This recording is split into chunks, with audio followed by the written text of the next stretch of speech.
सगळीकडे आता निवडणुकीचं वातावरण होतं आणि आज तर हे आरक्षण पण जाहीर झालेली आहे.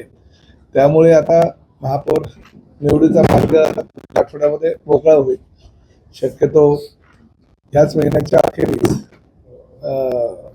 निवडणुका आता महापौर पदाच्या जाहीर होतील, त्यामुळे महापौर बसेल. परंतु प्रामुख्यानं जिल्हा परिषदेच्या ज्या निवडणुका आहेत त्या सुद्धा चालू आहेत आणि शहर आणि ग्रामीण भागामध्ये शिवसेनेची ताकद जी पूर्वी होती त्याही पेक्षा आता दिवसेंदिवस वाढत चाललेली आहे. ही वस्तुस्थिती आहे.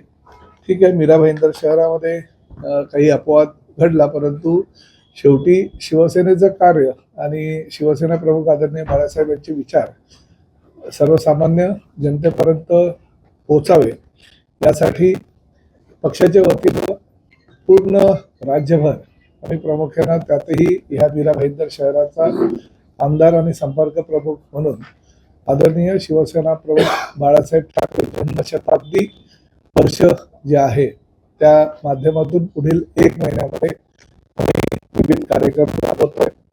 प्रामुख्यानं सगळे काही जे आरोग्य शिबिर आहेत, नेत्र चिकित्सा शिबिर आहेत किंवा मोफत चष्मे वाटपाचे कार्यक्रम आहे, रक्तदान शिबिर आहे, दिव्यांगांना त्यांच्या सायकलीसह इतर काही ज्या सुविधा त्यांना हव्या असतात त्याचं वाटप आहे.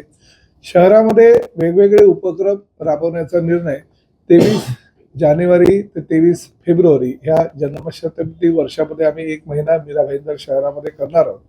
त्यामध्ये प्रामुख्याने शिवसेना प्रमुख आदरणीय बाळासाहेब ठाकरे कला दालनामध्ये शालेय विद्यार्थ्यांच्या सहली आणि त्या सहलीच्या माध्यमातून त्या विद्यार्थ्यांना बाळासाहेबांचं कार्य आणि बाळासाहेबांचा जीवनपट कसा घडवलेला आहे ह्याची माहिती आपण देणार आहोत. आणि प्रत्येक प्रभाग जे 24 प्रभाग आहेत मीरा भाईंदर महापालिका क्षेत्रातील, त्या 24 प्रभागामध्ये आपण ह्या कार्यक्रमांबरोबरच दाखले शिबिर सुद्धा आपण करतोय, जेणेकरून सर्वसामान्य जनतेला जी काही कष्ट होतात, रेशन कार्ड असू द्या किंवा विविध दाखले असू द्या, त्यासाठी सर्व दाखल्यांचं शिबिर आपल्या दारामध्येच आम्ही घेऊन येतोय आणि अशा पद्धतीनं ती कार्यक्रमाची रूपरेषा आम्ही ठरवतोय. प्रामुख्यानं मीरा भाईंदर महापालिका आयुक्तांना मी काल एक पत्रही दिलेलं आणि त्या पत्रामध्ये जसं मेट्रो जे आपलं थिएटर आहे मुंबईला, तर मुंबई महापालिकेनं मेट्रो थिएटरच्या समोर शिवसेना बाळासाहेब ठाकरे यांचा पुतळा उभारलेला आहे. तसाच पुतळा हा मीरा भाईंदर महापालिका क्षेत्रातील बाळासाहेब ठाकरे कला दालनासमोरील मोकळ्या जागेत उभारावा अशा प्रकारचं पत्र आहे. महापालिकेने जर त्या ठिकाणी निधी उपलब्ध करून दिला तर ठीक आहे, नाहीतर राज्य शासनाच्या वतीनं मी त्या निधीची पूर्तता करेल. त्यामुळे मुंबईनंतर बाळासाहेब ठाकरे यांचा पूर्णाकृती पुतळा हा मीरा भाईंदर आणि ठाणे महापालिका क्षेत्रामध्ये बसणार आहे.